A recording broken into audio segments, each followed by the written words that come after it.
Halo kawan FH, selamat datang kembali di FHUB Podcast bersama saya Sahasika. Dan di episode kali ini kita akan membicarakan topik yang tentu saja sangat krusial dan penting bagi kita para generasi muda, yaitu bagaimana sih caranya kita sebagai generasi muda menjadi pemilih yang cerdas dalam Pilkada 2024 nanti di bulan November. Nah, kali ini tentu saja kita sudah bersama narasumber yang ahli di bidangnya. Di sini sudah hadir bersama kita Bapak Ibnu Samwidodo SHMH. Selamat datang Bapak. Selamat datang. Terima kasih sudah menyempatkan waktunya untuk berbagi bersama kawan FH, Bapak. Ya, kawan FH, tentu saja Pilkada selain juga pemilu presiden dan wakil presiden dan juga pemilu legislatif juga merupakan penentu yang penting bagi masa depan demokrasi kita. Nah, dengan adanya pemilihan yang serentak ini, tentu saja partisipasi pemilih, terutama dari generasi muda yang sepertinya mendominasi ya, seperti pemilu sebelumnya, ini juga menjadi penting untuk menentukan kualitas dari calon kepala daerah. Nah, untuk itu kita akan berbicara banyak dengan Bapak di sini yang merupakan akademisi. Beliau ini merupakan Ketua Kompartemen Hukum Tata Negara di Fakultas Hukum Universitas Brawijaya, yang tentu saja akademisi di bidang hukum tata negara dan juga hukum pemerintahan daerah. Nah, Bapak, dalam konteks pelaksanaan Pilkada serentak ini ya Pak, bagaimana Bapak sebagai akademisi ini melihat dampak dari Pilkada serentak ini terhadap partisipasi pemilih gitu? Apakah ada potensi yang digambarkan melalui data, mungkin tren potensi peningkatan pemilih dalam Pilkada serentak ini? Dan sebetulnya apa sih Pak motivasi mungkin pembuat perancang Pilkada ini membuat Pilkada ini secara serentak seperti itu? Monggo Bapak. Oke, terima kasih. Selamat pagi, selamat siang, selamat sore. Ini kan bisa ditonton jam berapapun ya. Oke, assalamualaikum warahmatullahi wabarakatuh. Ya, luar biasa kesempatan yang berbahagia ini kita bisa sharing terkait dengan akan dilaksanakannya Pilkada serentak di bulan November nanti. Nah, kawan FH, sebenarnya saya ingin menyampaikan yang pertama bahwa Pilkada serentak itu tidak hanya dimulai di tahun ini, di 2024, enggak. Tapi pemerintah sudah mendesain bahwa penyerentakan pilkada ini dimulai tahun 2015. 2015 di beberapa kota kabupaten dan provinsi. Kalau bicara data, nanti kita buka data ya. 2017, 2018, 2020 yang terakhir pilkada, dan serentak benar-benar satu Indonesia di 2024 ini. Artinya apa? Tujuan pemerintah menyamakan atau menyerentakkan pelaksanaan pilkada di seluruh kota kabupaten dan provinsi itu tentu punya tujuan. Gak mungkin dong tanpa tujuan, kan begitu. Nah, apa tujuannya? Supaya ada kesinambungan antara pemerintah pusat, pemerintah provinsi, dan tentu pemerintah kota kabupaten. Kenapa? Karena mulai presiden, gubernur, bupati, dan wali kota itu kan satu hierarki pemerintahan. Sehingga nggak lucu ketika misalnya presidennya sudah menjabat atau melaksanakan masa jabatannya mungkin 2 tahun, 3 tahun, bupati, wali kotanya baru dilantik di tahun kedua atau ketiga masa jabatan presiden. Kapan ya sinambungnya ini? Program pembangunan RPJMN yang digagas oleh pemerintah pusat dan dilaksanakan oleh pemerintah pusat tidak bisa sinkron dengan pemerintah provinsi dan pemerintah kota kabupaten. Sehingga apa kalau nggak sinkron? Ya, pelayanan kepada masyarakat tentu akan terhambat, kan begitu. Otomatis saudara sekalian, dengan mensinkronkan dengan menyerentakkan pilkada, tujuannya untuk mensinkronkan itu, sehingga visi misi presiden terpilih yang dituangkan nanti dengan RPJPN bisa selaras dengan visi misi gubernur di RPJP provinsi dan selaras dengan bupati wali kota di RPJP kota kabupaten. Nah, keserentakan itu yang ingin digagas supaya apa? Menuju Indonesia Emas 2045 kita sama, mulai mulai pemerintah pusat, provinsi, dan kota kabupaten bareng. Bareng pemerintahannya. Itu yang pertama saya sampaikan. Kemudian yang kedua ingin saya sampaikan untuk pemilih pemula. Nah, ini kan menjelang pilkada mungkin tidak pemula-pemula banget karena kemarin sudah pemilu di bulan Februari begitu ya. Untuk pemilih pemula, ini juga saya melihat bahwa antusias kemarin di pemilu itu cukup tinggi. Dan jangan lupa, di pemilu kemarin, data dari KPU di pemilu kemarin, bulan Februari kemarin, pemilih pemula itu suaranya hampir 40%. Pemilih pemula hampir 40%, 38, sekian lah begitu. Artinya apa? Artinya antusiasme pemilih pemula itu cukup tinggi. Itu untuk level nasional, apalagi untuk level daerah kan begitu. Tentu saja pemilih pemula ini punya karakteristik. Apa? Pemilih pemula itu logis atau rasional. Dia tidak mudah dipengaruhi oleh politik uang misalnya. Dia tidak mudah kemudian dipengaruhi oleh janji-janji manis calon-calon kepala daerah misalnya. Lebih logis.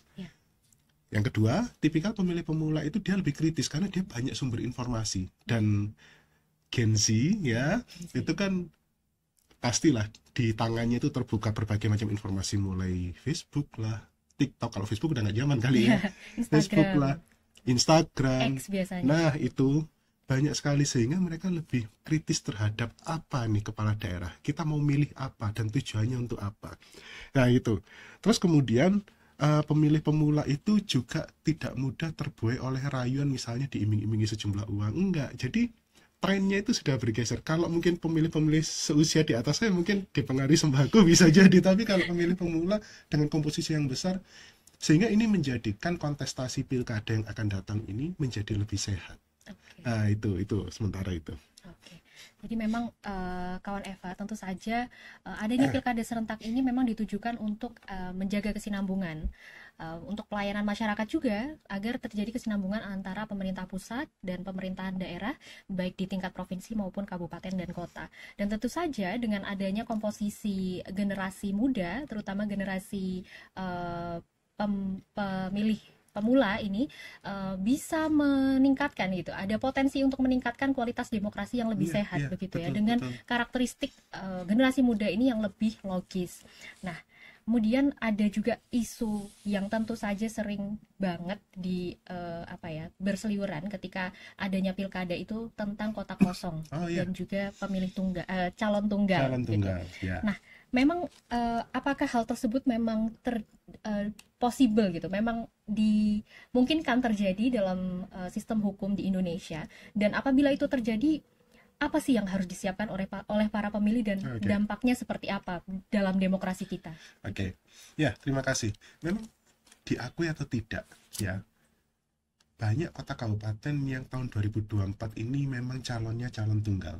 Tapi positifnya dibanding pilkada tahun 2020, pilkada terakhir kita 2020, jumlah kotak kosong atau paslon tunggal di tahun 2020 itu ada 44 provinsi, 44 provinsi, 44 daerah yang terdiri dari provinsi dan kota kabupaten.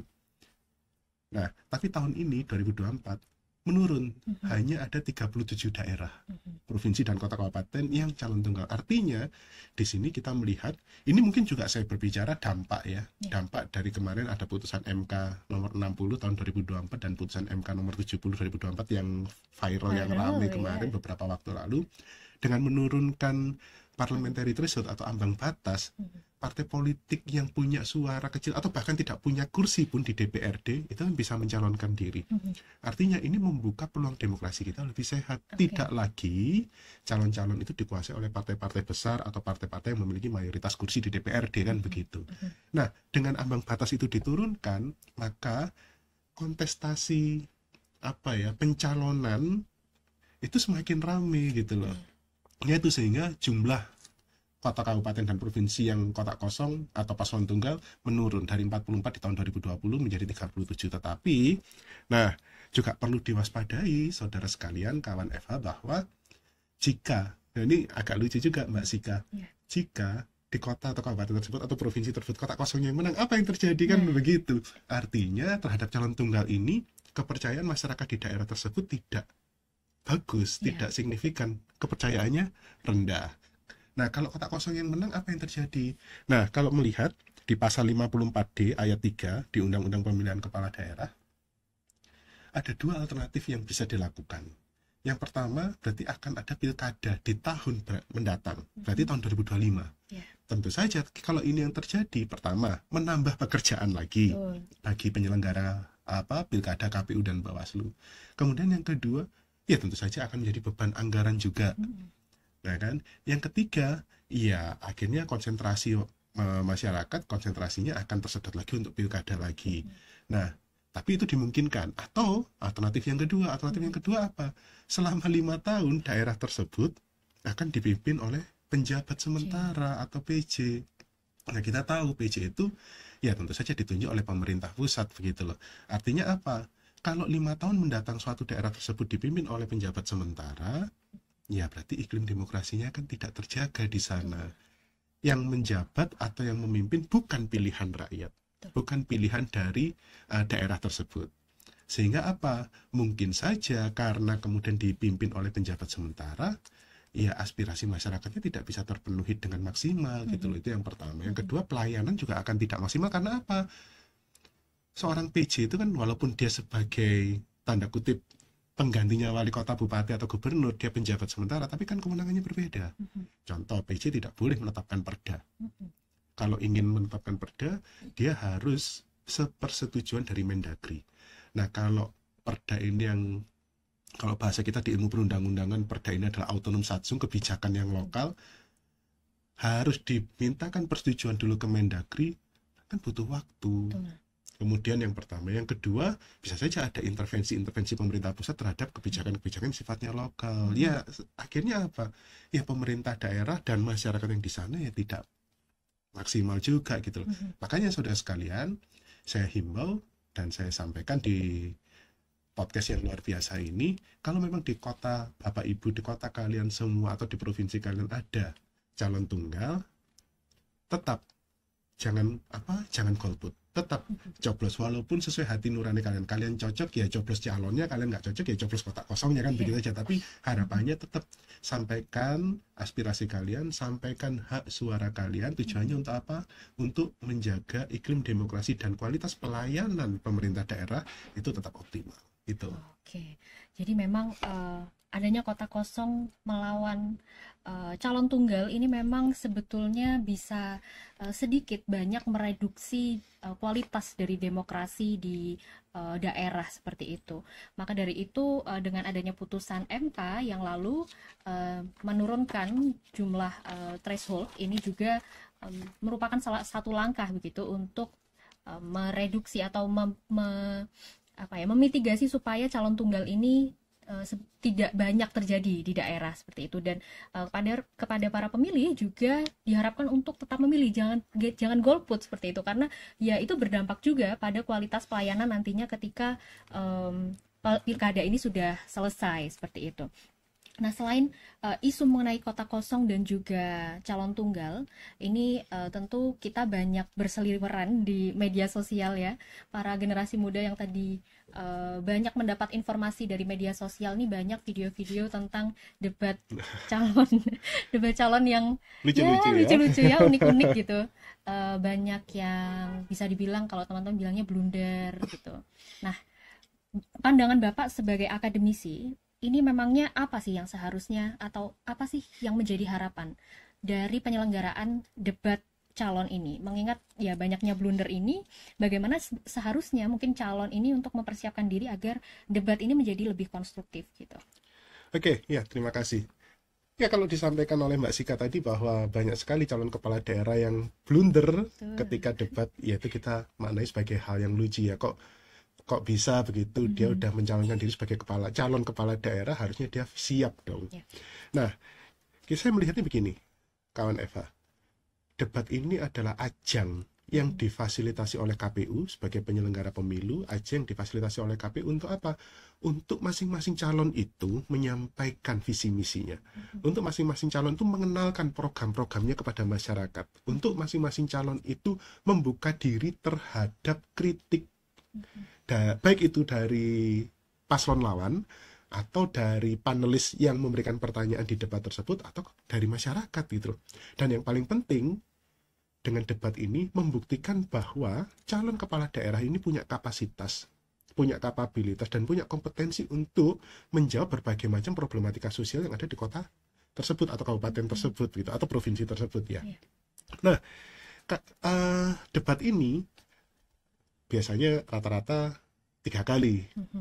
Ada debat pertama hingga kedua dan ketiga begitu ya. Tujuannya untuk apa sih? Supaya itu tadi, bahwa kepala daerah ini ajang promosi. Sehingga apa? Ini untuk menilai takaran calon kepala daerah itu sensitif nggak terhadap isu yang berkembang di masyarakat. Contoh beberapa waktu yang lalu, di salah satu kabupaten ada yang debatnya dibatalkan oleh KPU. Kenapa dibatalkan? Karena ketidaksiapan salah satu pasangan calon. Nah, ini menunjukkan apa? Ini juga menunjukkan seberapa dewasa sih sebenarnya mereka dan seberapa kuat mental mereka untuk berdiskusi di forum yang terbuka, diliput oleh stasiun televisi begitu ya, ditonton oleh jutaan mata begitu ya. Di mana kesiapan mereka? Nah, ini juga menjadi ajang ya, bahasa saya apa ya lebih pasnya ya, ya mungkin ajang bagi calon kepala daerah dan tim pendukungnya atau tim pemenangannya untuk menyiapkan bagaimana kesiapan calon kepala daerah menghadapi pertanyaan-pertanyaan yang diajukan oleh panelis atau masyarakat begitu loh. Jangan sampai ya, kalau banyak video beredar ya banyak sekali yang blunder gitu loh. Nah, ini kan ya tanda kutip, kalau mereka nanti jadi kepala daerah kan ya malu-malu ini. Karena apa? Calon kepala daerah itu, saudara sekalian, tidak hanya figur yang harus dikenal, tidak hanya figur yang populis, iya. Tapi kepala daerah nanti selama 5 tahun dia itu akan menjadi contoh. Dia akan menjadi pengayom bagi masyarakat di daerah tersebut. Kalau kemudian dia tidak bijak atau tidak wise dalam menjawab pertanyaan, bagaimana dia bisa menjadi contoh selama 5 tahun itu? Nah, gitu loh.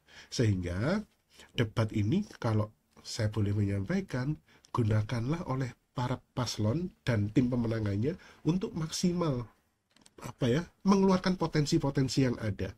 Kan biasanya dibagi tuh, debat pertama mungkin bidangnya bidang tertentu, misalnya bidang pelayanan dasar, kesehatan lah, pendidikan lah, kesejahteraan lah, ekonomi lah. Debat kedua biasanya lebih yang lebih populis, pariwisata, kebudayaan, seperti itu.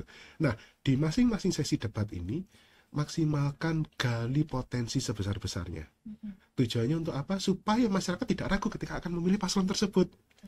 Nah, kalau blunder, saya awalnya misalnya, saya naksir nih dengan calon nomor 1 nih, kelihatannya kok di foto ganteng, fotonya kok eye-catching. Tapi begitu debat, banyak blunder ya, masyarakat akan ragu ketika memilih paslon tersebut. Nah, sekali lagi, debat ini gunakan para paslon dan para tim pemenangannya untuk benar-benar menampilkan bahwa calon kepala daerah yang akan maju dalam kontestasi pilkada ini benar-benar calon yang siap, calon yang punya kemampuan. Kemampuan itu tidak hanya kemampuan secara politis, ya pasti karena politis mereka didukung partai politik dan segala macam, tapi juga kemampuan secara dialogis dan secara akademis gitu loh. Nah, itu yang ingin saya sampaikan, sehingga gunakan debat yang difasilitasi oleh KPU ini semaksimal mungkin untuk menarik simpati dan menarik perhatian dari masyarakat untuk memilih paslon tersebut, begitu. Oke, betul sekali. Jadi memang debat ini semacam showcase gitu. Bagaimana sih masyarakat bisa menilai para calon ini, baik dari kesiapan, mungkin tadi disebutkan mentalnya, karakteristik dari masing-masing pasangan calon, tentu saja visi misi yang pasti terlihat seperti itu, dan juga sensitivitas para calon terhadap isu-isu yang ada di masyarakat. Nah, itu kriteria-kriteria yang bisa kita lihat dalam debat calon. Tapi Bapak, apa saja sih kriteria selain yang disebutkan tadi mungkin? Apakah ada kriteria-kriteria lain nih yang harus dijadikan panduan bagi pemilih ini untuk memilih kepala daerah nantinya? Okay. Nah, dan juga bagaimana sih cara pemilih ini dapat memverifikasi kredibilitas dan juga rekam jejak nih dari calon kepala daerah? Oke. Bagaimana kemudian kita, terutama pemilih pemula, untuk tidak salah pilih, kan begitu. Kan, tidak salah pilih terhadap calon kepala daerah ketika nanti mereka ada di bilik suara, mau nyoblos yang mana nih. Nah, yang pertama untuk kawan FH, coba berikan perhatian kepada isu-isu seputar pilkada, terutama di daerah kalian masing-masing. Jadi coba perhatikan atau coba ikuti perkembangan pencalonan kepala daerah di daerah kalian masing-masing dengan memberikan perhatian dengan memberikan perhatian atau atensi kepada isu-isu seputar pilkada. Kita akan semakin aware mana calon-calon yang tampak baik atau mana calon-calon yang memang baik, begitu. Jadi itu yang pertama, berikanlah atensi yang lebih terhadap isu-isu seputar pilkada di kota, kabupaten, atau provinsi kalian masing-masing. Itu yang pertama. Yang kedua, kita harus mengenali calon kepala daerah kita melalui rekam jejak. Nggak susah kok men-tracking bagaimana sih orang ini sebelumnya, mencari profilnya, mencari latar belakang pekerjaannya, track recordnya selama ini dia itu siapa, bagaimana, dan melakukan apa. Itu hal yang tidak sulit. Hal yang sangat mudah untuk kita lakukan sekarang. Sehingga dengan mencari rekam jejak atau profil dari calon kepala daerah itu kita tahu, oh ini dulu dia latar belakangnya sebagai birokrat, dia dulu pernah bekerja sebagai sekretaris daerah, sekarang dia mencalonkan diri, apa prestasinya selama dia menjadi sekda.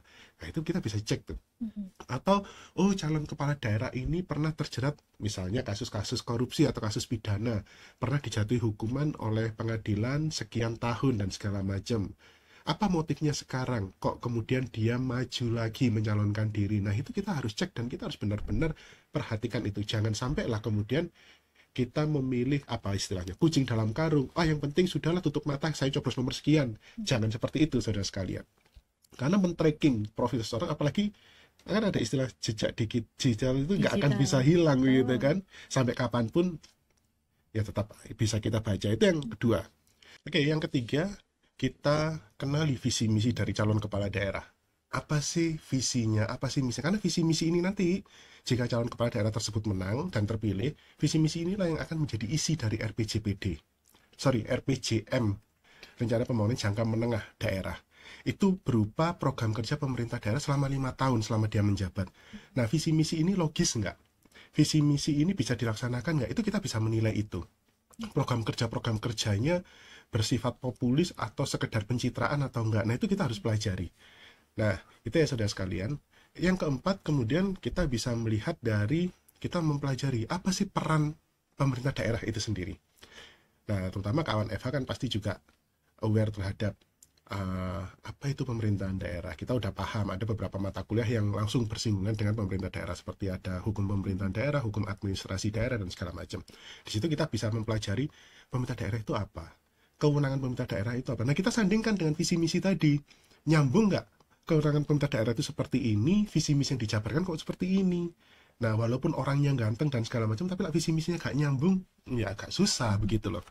Jadi kita pelajari juga kewenangan pemerintah daerah. Nah itu yang keempat. Yang kelima, kita ikuti debat tadi yang ditanyakan Mbak Sika di pertanyaan sebelumnya. Kita ikuti debatnya.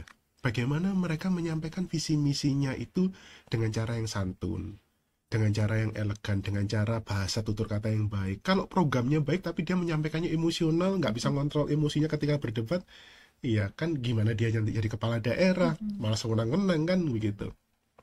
Jadi itu, kita ikuti debat yang disiarkan oleh TV. Atau kalau kita mau nonton langsung juga boleh, terbuka untuk umum itu.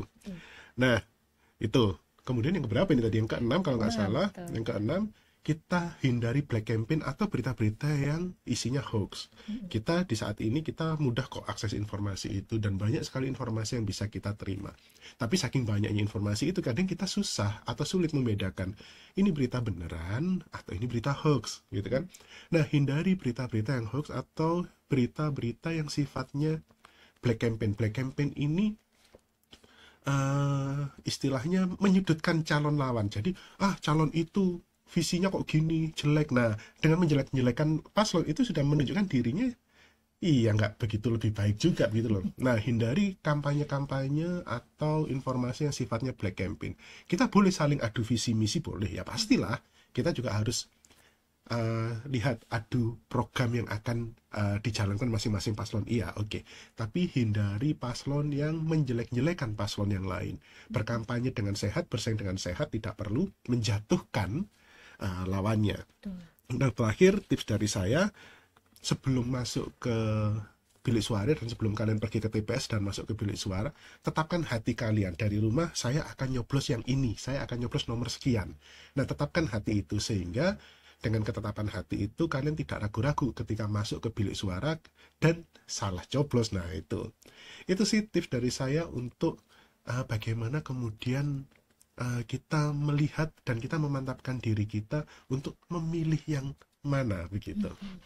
Luar biasa sekali, tadi sudah disampaikan ya kiat-kiat sebetulnya apa saja yang harus kita lihat gitu dari pasangan calon ini, dan semuanya ini mudah kok teman-teman kita akses gitu di handphone kita, di laptop kita, di internet, sosial media ini sangat mudah. Jadi tidak ada lagi alasan untuk kita untuk istilahnya salah pilih atau nggak mau milih gitu dari pasangan calon, karena semuanya itu mudah untuk kita lakukan untuk melakukan verifikasi dan juga mengecek rekam jejak dari pasangan calon.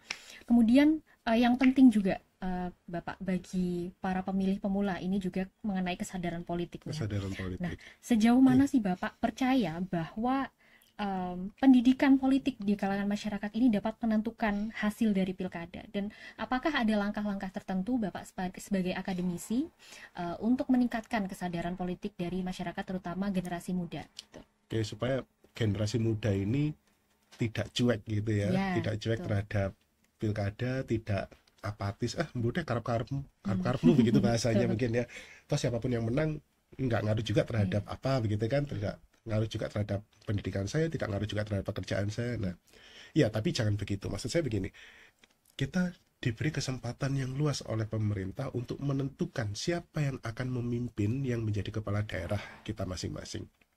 Ya tentu saja negara ini ya punya kita, maka kita lah yang kemudian bertanggung jawab bagaimana kita bisa memajukan daerah kita. Nah, bagaimana cara meningkatkan kesadaran politik? Yang pertama, kita itu punya platform digital yang luar biasa. Banyak sekali informasi yang bisa kita sadur, yang bisa kita pilih, yang bisa kita baca dari berbagai macam platform digital, kan begitu ya. Nah, gunakan itu sebijak mungkin. Gunakan platform digital yang ada di tangan kalian, yang ada di device kalian untuk mencari informasi sebanyak mungkin sehingga kita tahu betul siapa yang akan kita pilih. Itu yang pertama. Yang kedua, kita nggak bisa memungkiri bahwa calon kepala daerah itu juga tentu saja banyak yang bermain uang gitu loh, politik uang kan. Nah, jangan terpengaruh oleh adanya politik uang. Apapun yang terjadi, apapun yang diiming-imingi oleh calon kepala daerah atau tim pemenangannya, tetap gunakan hati nurani kita untuk memilih. Jangan kemudian diiming-imingi karena mendapatkan imbalan tertentu, begitu terus pilihan kita berubah. Kalau kemudian kita menerima imbalan uang atau apapun bentuknya, karena politik uang itu sekarang kan nggak mesti uang ya, macam-macam bentuknya, seperti misalnya bantuan umroh, ya itu juga bisa jadi politik uang. Terus atau mungkin kelompok-kelompok ibu-ibu pengajian diajak ziarah wali ke sana ke sini, itu kan juga bentuk politik uang. Macam-macam bentuknya, nggak harus uang ya dalam artian ini. Jangan mudah terpengaruh begitu. Tetapkan hati untuk memilih seseorang calon tersebut. Nah, kalau kita menerima apapun bentuk politik uang itu, sama saja kita menyuburkan praktek terhadap korupsi gitu loh. Kalau sebelum jadi aja sudah calon kepala daerah itu memberi suap dan segalanya, bagaimana ketika nanti dia jadi gitu loh. Nah, itu yang perlu diperhatikan. Jadi jangan terpengaruh dengan adanya apapun bentuk politik uang yang ada. Kemudian berikutnya pendidikan politik. Nah, pendidikan politik ini juga harus ditanamkan sejak usia dini begitu. Nah, saya juga beberapa kali kesempatan berbicara di forum. Tidak ada salahnya sebenarnya penyelenggara pemilu itu bekerja sama dengan lembaga-lembaga pendidikan. Atau beberapa anak SMA pun juga ada kok yang jadi pemilih pemula. Tapi tidak hanya pemilih pemula ya, tapi sebelum dia menjadi pemilih pemula pun sebaiknya sudah mulai dikenalkan apa itu pemilu, apa itu nyoblos, apa itu kampanye, sehingga sejak usia sekolah pemilih pemula ini sudah tahu dan sudah aware terhadap pemilu. Karena mau bagaimanapun juga di usia tertentu dia pasti akan jadi pemilih begitu loh. Nah, itu yang beberapa kali saya sampaikan, nggak ada salahnya kok KPU. Kan KPU ini ibaratnya kerjanya kan 5 tahun sekali. Event apa ya, event pemilu dan event pilkada begitu aja kan. Tapi hampir 3,5 tahunnya kan tanda kutip tidak ada pekerjaan ini benar-benar urgent.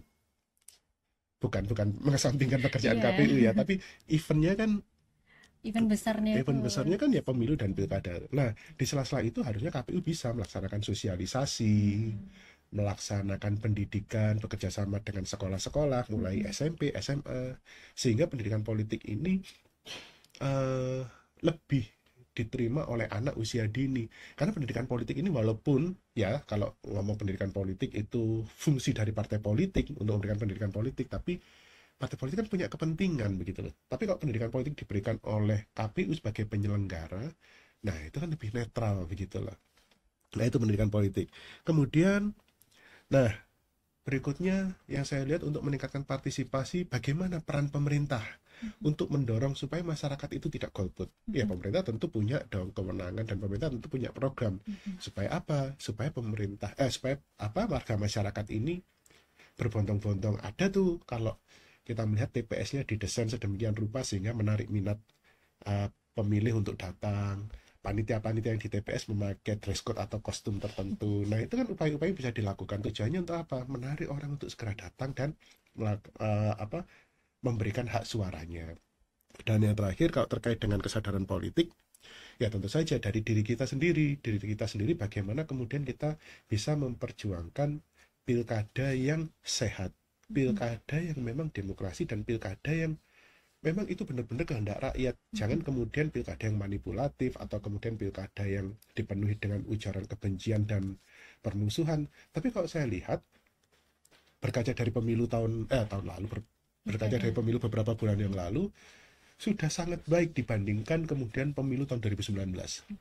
Pemilu 2019 itu isunya gampang sekali dibakar, misalnya terkait dengan isu-isu SARA dan keagamaan. Tapi pemilu 2024 kemarin, orang lebih cair, suasananya lebih adem, tidak lagi gontok-gontokan. Di tahun 2019, Mbak Sika dan kawan Eva, banyak sekali kasus keluarga bercerai gara-gara suami dan istri pilihannya berbeda. Nah gitu, atau kakak dan adik saudara sekandung saling bunuh, itu banyak sekali. Tapi di tahun 2024 sepertinya masyarakat lebih dewasa dan masyarakat lebih menggunakan hati nuraninya dan akal pikirannya untuk memilih yang sehat. Nah, harapannya pilkada besok bulan November, ya itu juga yang terjadi begitu. Amin. Baik, terakhir nih Bapak, mengenai evaluasi begitu. Evaluasi, oke. Ya, pilkada ini sebentar lagi, bulan November ya. Menurut Bapak apa ya langkah konkret yang bisa dilakukan oleh pemerintah daerah maupun masyarakat untuk menyambut pilkada tahun 2024 ini dari proses yang sudah berlangsung sampai sekarang, apa yang bisa dievaluasi? Oke, tentu saja hal utama yang ingin saya sampaikan menjaga supaya demokrasi kita tetap sehat. Nah, kita melihat setiap kota, kabupaten atau provinsi, setiap daerah itu dinilai dengan Indeks Demokrasi Indonesia atau ID, bukan Ikatan Dokter ya. Indeks Demokrasi Indonesia. Nah, Indeks Demokrasi Indonesia ini memotret seberapa jauh sih demokrasi yang terlaksana di daerah tersebut dengan beberapa faktor. Apa yang pertama? Yang bisa dilihat dari Indeks Demokrasi Indonesia itu adalah faktor keterlibatan masyarakatnya sejauh apa atau sebesar apa. Itu yang poin pertama yang dilihat. Sehingga melihat potensi semakin besar tingkat partisipasi masyarakat, maka calon yang terpilih ini akan semakin legitimate begitu. Nggak lucu dong, tingkat partisipasinya rendah berarti kan yang terpilih ini tidak didukung oleh mayoritas. Tidak legitimate dong berarti. Nah, itu yang pertama, tingkat partisipasi masyarakat oleh Indeks Demokrasi Indonesia. Kemudian yang kedua yang dilihat oleh Indeks Demokrasi Indonesia itu adalah seberapa jauh partai politik dalam memberikan pendidikan dan sosialisasi politik kepada masyarakat. Kalau ujuk-ujuk partai politiknya sudah menutup mata terhadap kritik, kemudian calon yang diusung bukan putra daerah, entah artis dari mana, nah itu kan menunjukkan bahwa partai politik tidak aware terhadap masyarakat di daerah tersebut gitu loh. Nah, padahal partai politik itu menjadi salah satu indikator penilaian yang dilakukan oleh ID tadi. Kemudian yang ketiga, lembaga legislatif. Nah, lembaga legislatif di daerah tentu saja maksudnya dalam hal ini ada DPRD begitu ya. Nah, bagaimana kemudian DPRD itu bisa memberikan pengawasan terhadap pemerintah dalam memberikan pelayanan ataupun kemudian sosialisasi untuk demokrasi. Bisa juga bagaimana lembaga legislatif ini memberikan ruang bagi masyarakat untuk menyampaikan aspirasinya. Nah, sehingga banyak DPRD di kota kabupaten gitu yang kemudian membuka peluang-peluang itu seperti public hearing misalnya, seperti FGD misalnya, atau seperti uji publik misalnya, sehingga masyarakat diberi ruang untuk menyampaikan aspirasinya terhadap iklim demokrasi yang ada di daerah tersebut. Setelah lembaga legislatif, tentu saja yang terakhir adalah penegak hukumnya. Penegak hukum, aparat penegak hukum juga akan dilihat oleh Indeks Demokrasi bagaimana kemudian sensitivitas aparat penegak hukum ini dalam menyelesaikan perkara-perkara atau pelanggaran-pelanggaran hukum, terutama di fase-fase kampanye dan segala macam. Karena kita tahu misalnya bagaimana kemudian aparat penegak hukum ini melakukan tindakan penegakan hukum terhadap kasus-kasus money politik, terhadap kasus-kasus pemalsuan suara, terhadap kasus-kasus pelanggaran peraturan-peraturan KPU dan segala macam. Nah, APH ini dilihat fungsinya, bisa nggak menjalankan fungsi itu dia. Kalau APH ini nggak bisa menjalankan fungsinya, ya tentu saja nggak bagus juga untuk iklim demokrasi kita. Nah itu. Terus yang terakhir yang ingin saya sampaikan adalah dari sisi partai politiknya. Partai politik itu kita tahu selama ini bahwa partai politik ini sesuatu organisasi yang punya cukup power ketika masa-masa pilkada gini. Nah, bagaimana kemudian partai politik itu membuka diri? Itu yang penting. Kita tidak pernah tahu sampai detik ini, selama ini, bagaimana kemudian partai politik itu melakukan rekrutmen calon kepala daerah yang benar-benar transparan. Tahu-tahu dari partai A begitu tahu muncul aja siapa calonnya, dari partai B siapa calonnya. Tapi bagaimana partai politik menentukan calon? Apakah kita pernah transparan dan terbuka informasi? Enggak gitu loh. Nah, dengan partai politik membuka diri, transparan kepada masyarakat untuk rekrutmen calon kepala daerah hingga turun rekomendasi untuk calon kepala daerah itu menjadikan partai politik itu semakin sehat gitu loh. Artinya partai politik bisa diawasi oleh semua orang, artinya partai politik bisa diawasi oleh publik. Oleh karena itu, ini penting pelajaran bagi partai politik untuk berani membuka diri terhadap semua kritikan masyarakat dan transparan terhadap setiap proses rekrutmen calon kepala daerah. Nah, itu untuk menjaga supaya kualitas demokrasi kita tetap bagus begitu. Itu dari saya. Baik, ya. Kawan Eva, ternyata menarik sekali ya perbincangan kita pada hari ini.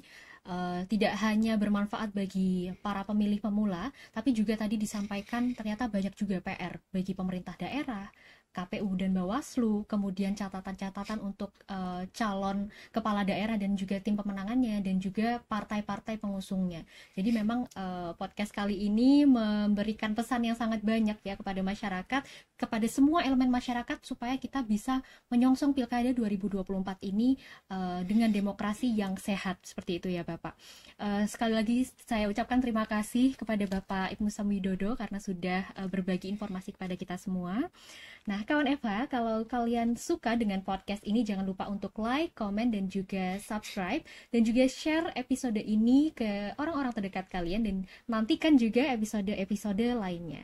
Sampai jumpa di episode lainnya.